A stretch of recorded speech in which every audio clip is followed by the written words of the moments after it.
I've seen some stupid TikTok trends, but these are next level. They thought they were filming a viral joke. Instead, they recorded their final mistake. From a homemade shock machine built out of junk to a $20 frozen tongue, dare that ended in the worst way imaginable.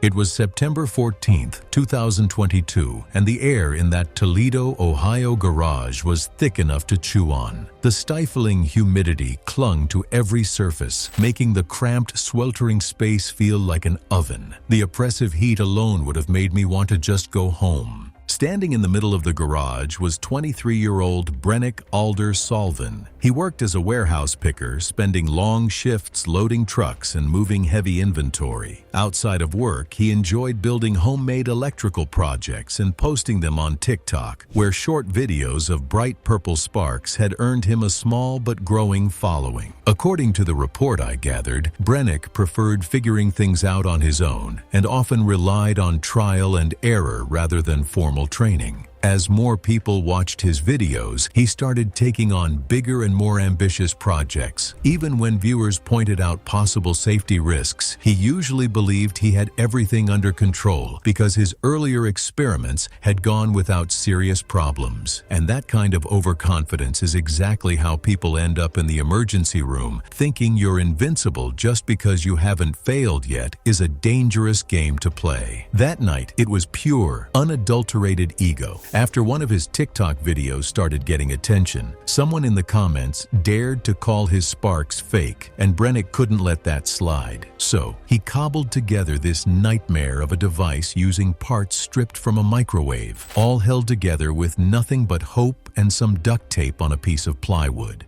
The setup was a death trap. The floor was slick with condensation, the air was damp, and the guy was working with wet hands. Even his co-workers knew it was bad news. One of them actually spotted cracked insulation on the wires and told him to quit it. But Brennick, he just slapped some tape over it and kept going. It's the classic I know what I'm doing move right before things go south. He wanted the sparks to look cooler for the camera, so he decided to spray a light mist into the air. Now, everything, his arms, the tools, that cheap black plastic handle, was coated in a nice conductive layer of moisture. Talk about setting the stage for a disaster. He pulls the device toward his chest for the final shot. His left hand is gripped tight around the handle, and his right thumb is hovering right near a live screw. His friends are holding their phones, dead silent, waiting for the magic. They didn't have to wait long. Instead of a snap, there was a deafening crack. Brennick didn't just fall, he locked up. I mean, he went rigid, his jaw clamping shut so tight you could hear his teeth cracking. He just stood there for a heartbeat, held in place by his own grip, before his knees finally gave out. He hit the concrete hard, and for a few seconds, his fingers were still twitching on that handle. It's brutal to think about, but in a twisted way, he finally got the viral moment he was looking for, only it was a recording of his own demise. They called emergency services immediately, but it was already over. He never woke up.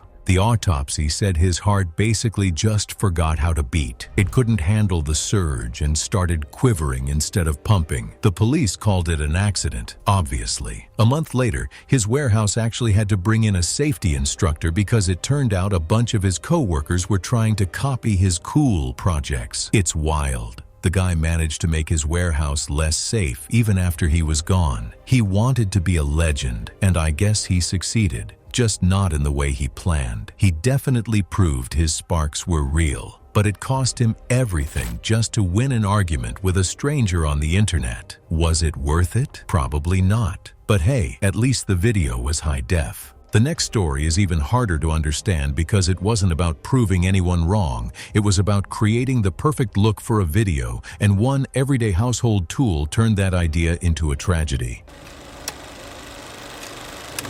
It was November 8th, 2020, and Broken Arrow, Oklahoma, was doing its best to be the most boring, peaceful place on earth. You know the vibe, kids on bikes, lawnmowers running, that weirdly specific suburban quiet, where everyone is just kind of existing. But inside one house, things were about to take a turn. Talia Norwood was 18, a cosmetology student with big dreams of owning her own salon. But Talia was deep in the influencer rabbit hole, the kind where your self-worth is basically calculated by your follower count. She wanted that validation, and apparently, her audience was being total jerks about her fake hickeys. They told her they looked painted on. Now look, I'm not saying you should let random internet strangers dictate your life, but Talia really took it to heart. She decided to fix it. And when I say fix it, I mean she decided to use an industrial shop vacuum. Yeah, you heard me right. A literal heavy-duty shop vac. Because why use makeup when you can use heavy machinery on your own neck? Her friend watched the whole thing and tried to discourage her after hearing how powerful the industrial shop vacuum sounded. Talia brushed the concern aside. They tested it on her shoulder first, leaving only a few bruises, but she decided it didn't look convincing enough. She moved the nozzle to the side of her neck and held it there much longer. Even after it became painful, she refused to stop because she wanted the mark to look as real as possible. People do the wildest things for content, and it honestly keeps me up at night. A few hours later, things went south fast. A headache that wouldn't quit, slurred speech,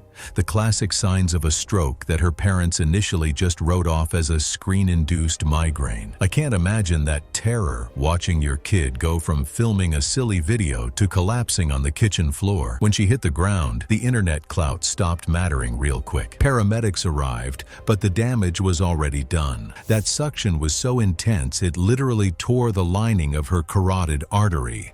A clot formed, took a little trip to her brain, and cut off her oxygen. 2 days later, she was gone. It's just brutal. She was 18. She died because she wanted a real-looking hickey for a video that, let's be honest, would have been forgotten in a week. The irony of using a vacuum cleaner to look sexy, only to end up in a medical report about blunt force trauma is just, I don't even have the words. Now, her school actually has a program about the dangers of viral trends. I guess that's the silver lining, but what a hell of a price to pay for a trend. Next time you see some life hack online, maybe just skip it. Nothing is worth your brain function, I promise. Stay safe out there, because the internet really doesn't care if you survive the trend or not. A vacuum cleaner wasn't designed for viral beauty trends, but the next guy made an even stranger choice. Instead of using makeup or costume supplies, he reached for industrial glue to make a prank look more convincing. It was March 2nd, 2021, in Mesa, Arizona. A perfectly average, boring Saturday. You know the type. Garage doors open, people pretending to be productive with yard work, and that distant, annoying hum of lawnmowers. It was the kind of neighborhood where nothing ever happens until, well, something incredibly stupid happens. Corin Elias Virek was 20, working at a party supply store. Think balloons, cheap costumes, and probably too much time spent around helium. I've seen people like Corin. They're the ones who don't just tell a joke. They build a whole stage production around it, even if you're just trying to grab a coffee. He was obsessed with prank videos on TikTok, and not the funny kind. He was always chasing that perfect reaction, hoping one of his own clips would finally go viral. That afternoon, he decided to recreate a fake injury prank he'd seen making the rounds on TikTok by gluing a cotton pad over his eye. I mean, who does that? He'd tried it before, but the pad kept falling off. So naturally, he decided the solution wasn't to give up, but to use industrial-strength super glue. Because why use a little bit when you can use the kind of glue that holds airplane parts together? He grabbed his cousin to film it. They were in a garage filled with paper, fabric, and all sorts of flammable craft supplies. It was basically a giant tinderbox. And of course, did they read the warning labels on that bottle? Absolutely not. That's for people who care about living past 20. Corin squirts this industrial glue onto the cotton pad. Now, here is where it gets science-y in the worst way possible. Most people don't know this, but super glue and cotton react like they're trying to blow each other up. It's an exothermic reaction. Basically, it creates instant, intense heat. I'm talking about a chemical meltdown in the palm of his hand. Suddenly, the pad starts smoking. It's turning black. It's searing hot. And Corin, being human, freaks out and chucks it across the room. It lands right on his pile of craft junk. Within seconds, the whole workbench is on fire. It's like a slapstick comedy skit gone horribly wrong, except it's a fire. His cousin grabbed an extinguisher and put it out, then called emergency services. Corin looked mostly fine. Some singed eyebrows, some burned fingers. You'd look at him and think, he's an idiot,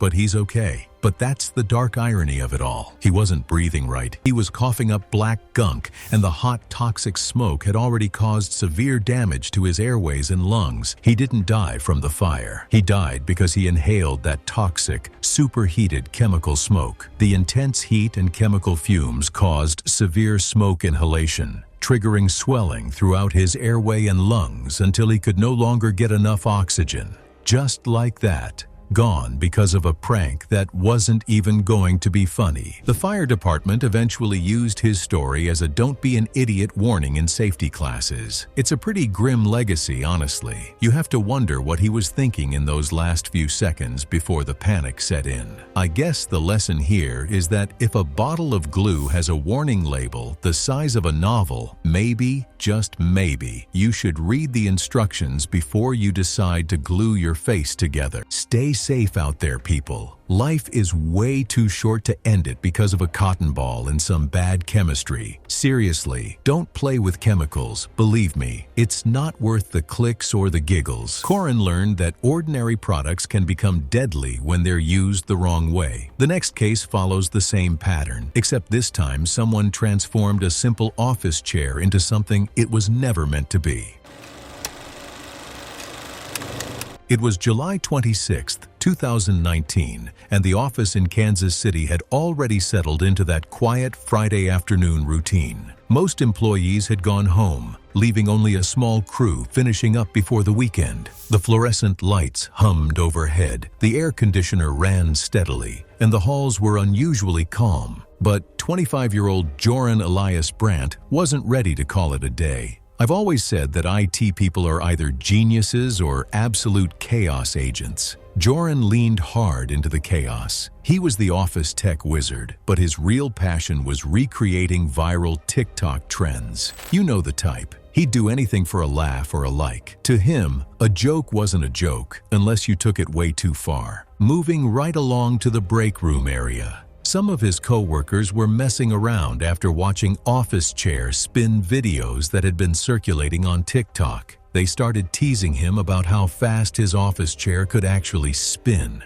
They claimed he couldn't even make the clock on the wall look blurry. Personally, if someone told me I couldn't do something, I'd probably be stupid enough to try. But Joran took it to a whole new level. He didn't just spin, he grabbed a cordless drill and rigged it to the chair's base. I'm picturing them standing there, probably holding beers or lukewarm sodas, watching this guy turn an ergonomic chair into a makeshift centrifuge. The first few tries were slow. Everyone laughed. It seemed like just another dumb office Olympics moment. But then the itch to go faster set in. It's that classic human flaw, right? We see a limit, and we just have to break it. The chair started wobbling. You know that sound when cheap office plastic begins to flex under too much stress? Several co-workers noticed it immediately and urged him to stop before someone got hurt. Joran brushed off the warnings. After getting away with it for several minutes, he felt confident enough to try one final spin at full speed. The office security camera captured everything. At first,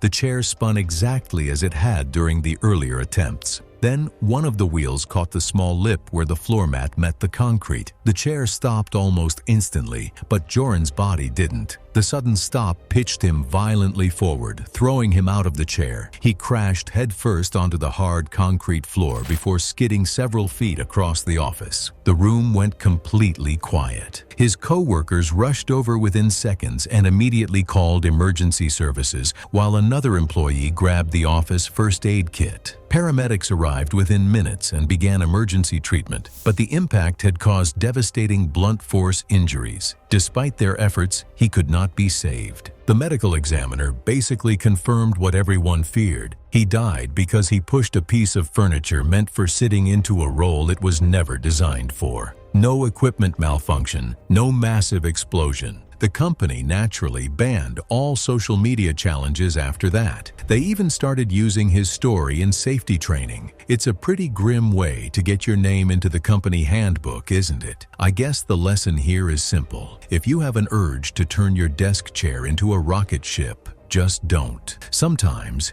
being the guy who actually goes home for the weekend is the best decision you can make. Joran pushed cheap office furniture beyond its limits. The next person trusted something even less reliable, an old piece of abandoned equipment that should have been left exactly where he found it. It was October 10th, 2020, in Des Moines, Iowa. Picture a decaying warehouse tucked behind some old, beat-up factories. This place was basically a tomb for industrial leftovers, just waiting for the wrecking ball. The windows were smashed out, letting that crisp autumn air whistle through like a ghost, and the walls were plastered in graffiti. It was the perfect playground if you were into tetanus and bad decisions. That's where I find 19-year-old Mavic Drell Soren. Mavic was a roofing apprentice, a kid who thought he was invincible because he could handle a ladder. He had this whole experience beats gear philosophy that honestly makes me shudder. You know the type. The guy who thinks a hard hat is just a suggestion and safety harnesses are for people who don't trust their own balance. Mavic had this dream of blowing up on TikTok with challenge videos. I get the hustle, but he was trying to do it on a shoestring budget, which is usually code for doing something incredibly stupid. He kept insisting that common sense was all he needed. On that particular afternoon, he decided to recreate a human pendulum challenge video he'd seen trending on TikTok. Yeah, sounds fancy, right? In reality, it was just him hanging off a crusty, rotted-out ratchet strap that had been dangling from a steel beam since, I don't know, the 1990s. His buddies actually had half a brain and suggested using a real climbing rope. Mavic just laughed. He looked at that strap, which was probably held together by hope and structural neglect, and declared it good to go. I've seen this movie before, and it never ends with a viral hit. The building was a disaster zone. Between the rain and years of sitting there, the strap was basically a glorified piece of dental floss. It had cracked fibers, rusty hardware, and stitching that looked like it was crying for help. A friend pointed right at the fraying, and Mavic just waved it off. He set up his tripod, and for a few minutes, everything went fine. He did a few short swings, which just gave everyone a false sense of security. It's like when you're driving way too fast and you haven't crashed yet, so you think you're a professional racer. He got confident. For the final swing, he backed up to get some real speed. He wanted that wider arc. He hit the top of the swing, and the universe decided to settle the debate. That janky strap gave up the ghost. The stitching didn't just snap, it basically disintegrated. He was a human missile with no flight path. He hit a concrete pillar with enough force that physics didn't stand a chance. His friends scrambled, the camera kept rolling, and someone called emergency services. When the pros checked the strap later, they confirmed it was never meant to hold a person, especially not one launching themselves like a lawn dart. And the medical report, it was devastating. It was an instant lights-out situation. Accidental blunt force trauma. Officially, no foul play, just pure, unadulterated hubris meeting gravity. The property owners finally boarded up the place after that, because apparently, it took a tragedy to realize that crumbling death traps shouldn't be open to the public. It's a dark, expensive lesson. If your safety gear is older than you are and found on the ground in a condemned building, it's not an adventure, it's a DIY funeral plan. Mavic believed worn-out equipment would hold just one more time. The next teenager made a similar mistake, except he trusted part of his own house to support a stunt it was never built to handle. It was May 18th, 2022, and the air in Charlotte, North Carolina was that specific kind of warm that makes you want to be anywhere but stuck inside. But for 17-year-old Soren Varick, a converted garage-turned-dance studio was his entire world. I look at stories like this and I just think about how much we, as a generation, are obsessed with the no-filter aesthetic. Soren was all about it. He was a high school junior with a weirdly intense dedication to raw, unedited footage. He didn't just want to be good, he wanted to be undeniable. While everyone else was learning how to use fancy editing software to fake their way to viral fame, Soren was literally bruising his ego and his body just to prove he didn't need the cheat codes. He'd spend hours on the same move until it looked like magic. I personally respect the grind, but it's a slippery slope when your identity becomes tied to convincing strangers on the internet that you're doing something impossible. So, here's where the dark reality kicks in. That Saturday, he was chasing a floating illusion, literally. He wanted to look like he was defying gravity. He ordered a length of clear, high-strength monofilament stunt rope online and clipped it to a climbing harness hidden under his shirt. It's the kind of DIY project that sounds like a great idea until the physics department decides to humble you. He tied the clear line to a decorative ceiling light, assuming, because we all make these fatal assumptions, that a light fixture was basically a structural steel beam. Spoiler alert, it definitely wasn't. Anyway, move over to the rehearsal. He did a few practice hops, but the effect still didn't look convincing enough for the people in his group chat. Rather than ending the attempt, he decided to jump harder, hoping the extra force would finally create the floating illusion he was trying to capture. That is exactly where common sense goes to die. He tightened the line, the fixture groaned a bit, and he ignored it. I mean, we've all ignored a weird creak in our house, right? But he was ignoring it while planning to launch his entire body weight against it. The scene shifts to the final take. He sprinted. He launched himself with everything he had, probably feeling like he finally nailed the perfect take. For a split second, the line caught. Then, the ceiling fixture didn't just break, it shredded the drywall. The whole assembly, metal and all, came down with him. The video footage kept rolling. That's the part that sticks with me. His sister dropped the phone, and the audio just captures the panic. You go from a fun afternoon to a living nightmare in 3 seconds. Paramedics were there in 7 minutes, but some mistakes you just can't undo. The impact messed up his upper spine so badly he couldn't breathe on his own. It was, by every definition, a tragic accident, but one born from the pure, unadulterated hubris of trying to impress an audience that wouldn't even remember his name a week later. It's a brutal way to find out that life doesn't come with a retry button or a second take. The school brought in a structural engineer to explain load-bearing anchors to kids who probably just wanted to get to lunch. It's a grim lesson, isn't it? Dying because you didn't understand the difference between decorative metal and a load-bearing bolt. It's a bitter irony that a boy who spent his life trying to make everything look real lost his life because he couldn't see the reality of his own equipment. The people we've covered so far chased views, reactions, or viral clips. But the final story proves that you don't always need social media to make a terrible decision. Sometimes all it takes is a $20 dare between friends on a freezing winter morning.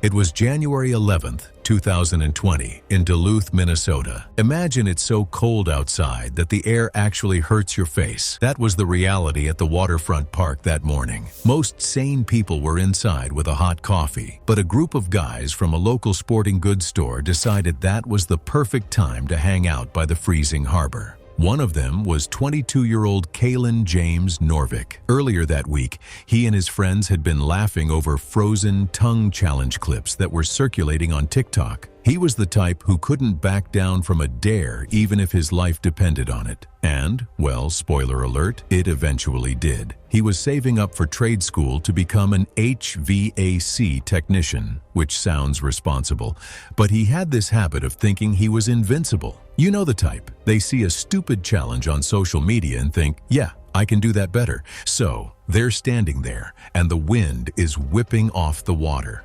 Someone jokes that they should recreate one of the frozen tongue challenge videos they'd seen on TikTok. Then the genius idea pops up. $20 if Kalen sticks his tongue to the frozen metal railing for 1 minute. Now most people would touch it, laugh, and pull away. But not Kalen. He wanted to win. He wanted to go long. He wanted the bragging rights. Another guy pulled out his phone to record it, and the clock started. I have to shake my head at this part. The temperature was way below zero. We're talking frostbite in minutes weather. Everyone else was wearing scarves and gloves, yet they thought a little tongue-to-metal prank was just good, clean fun. They were laughing, counting down, and expecting him to just peel away whenever he got bored. But biology doesn't care about your $20 bets. Within seconds, his tongue was basically fused to the steel.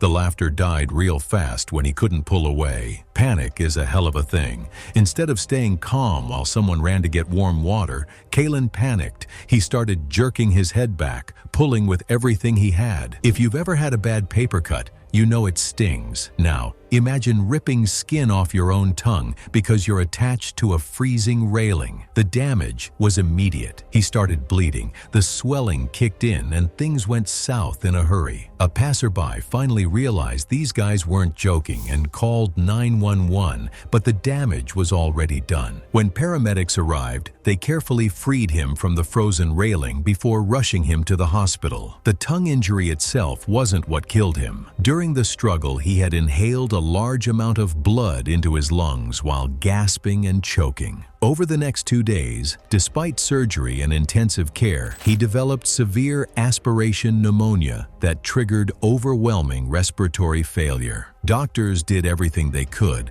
but his lungs simply couldn't recover. The medical examiner ruled the death an accident. What started as a $20 dare between friends ended in a tragedy none of them ever imagined. Afterward, the city installed warning signs along the waterfront reminding people not to touch metal surfaces during extreme cold. His friends never pulled another stunt like that again, and even organized fundraisers to support the local rescue team. It's hard to believe something so small and so stupid could end a young man's life. I just hope that if you're ever tempted to touch a freezing pole, you remember Kalen and decide that $20 just isn't worth it. Is your life really that cheap? Because that's the reality of a bad joke. Stay safe out there.